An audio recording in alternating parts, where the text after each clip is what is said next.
करीमगंज में होजाई जिला आमसू के अध्यक्ष कबीर अहमद लश्कर का स्वागत किया गया। बाह्य राज्य त्रिपुरा के लिए रवाना होने के अवसर पर अध्यक्ष को बड़ी संख्या में स्वागत किया गया। अध्यक्ष की मौजूदगी में संगठनात्मक विभिन्न कार्यों पर भी महत्वपूर्ण टिप्पणियां दी गईं। आमसू के केंद्रीय समिति के संगठनात्मक एवं सीमा संपादक काजी चादिक अख्तर के नेतृत्व में जिला समिति के कार्यकर्ताओं ने अध्यक्ष का स्वागत किया। इस अवसर पर दृष्टिनंदन स्वीकृति प्राप्त कवि असहाब उद्दीन तालुकदार ने अध्यक्ष को औचित्यबोध नामक कविता पुस्तक भेंट की। अध्यक्ष ने ये पुस्तक मुस्कान के साथ स्वीकार की। इस पुस्तक के लिए कवि को उत्कृष्ट काव्यकार के रूप में भी मान्यता मिली है।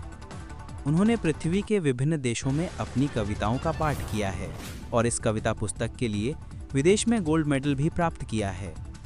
अध्यक्ष की उपस्थिति में करीमगंज जिला समिति में खुशी का माहौल बना।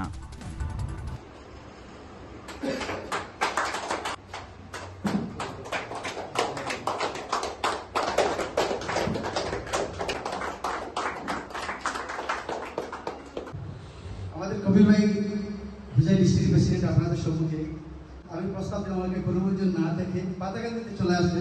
আমরা সেটা আপনার ফোনের মাধ্যমে কয়েকজনকে বললাম যে কবীর ভাই এসেছে। দুজনকে বলেছি এখানে বহুত মানুষ এখানে এসেছে। আমসু থেকে এসেছে, কালীগঞ্জ থেকে এসেছে, ওই শনিবারি বাজার থেকে আমার মামুন ভাই এসেছে, গান্ধাই থেকে আমার ইয়াঙ্গে ভাই এসেছেন, বিরামপুরা থেকে আমার ইয়াঙ্গে ভাই এসেছেন, গান্ধাই থেকে এসেছে, ইজিপ্ট থেকে এসেছেন। অত্যন্ত ভালো লাগলো।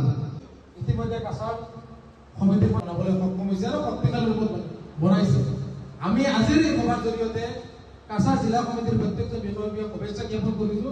কৰিমগঞ্জলৈ আহিছিলোঁ আৰু কৰিমগঞ্জ উপস্থিত হোৱাৰ লগে লগে যিহেতু আমি আমসু কৰ্মকৰ্তা গতিকে আমাৰ পৰিয়ালৰ যিসকল সদস্য আছে আমি তেখেতসকলৰ লগত যোগাযোগ কৰিছোঁ। বিশেষকৈ কেন্দ্ৰীয় সমিতিৰ আমাৰ সাংগঠনিক তথা সীমান্ত সম্পাদক আমাৰ কাজী চাদিক আখতাৰ ডাঙৰীয়াৰ লগত আমি যোগাযোগ কৰিছোঁ।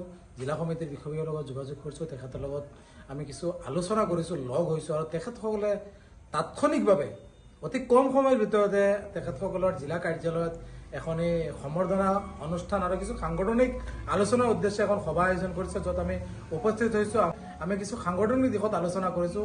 সংগঠনটো কেনেধৰণে আমি শক্তিশালী ৰূপত আগুৱাই লৈ যাব পাৰোঁ, অসহায় অন্যায়ৰ বলি হোৱা লোকসকলক সহায় কৰি আমি সকলোৱে একেলগে আমি আগুৱাই যাব পাৰোঁ আৰু আমি জিলা সমিতিয়ে কেন্দ্ৰীয় সমিতিখনক কেনেধৰণে শক্তিশালী ৰূপ দিব পাৰোঁ সেই সংক্ৰান্তত বহল আকাৰত আলোচনা হৈছে।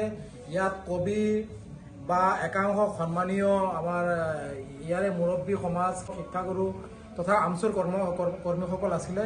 আমি আলোচনা কৰিছোঁ আগন্তুক দিনত আমি সকলোৱে মিলাপ্ৰীতিৰে আমি একে অন্যৰ লগত মিলাপ্ৰীতিৰে আমি সংগঠনক আগুৱাই লৈ যাব লাগিব, শক্তিশালী কৰিব লাগিব।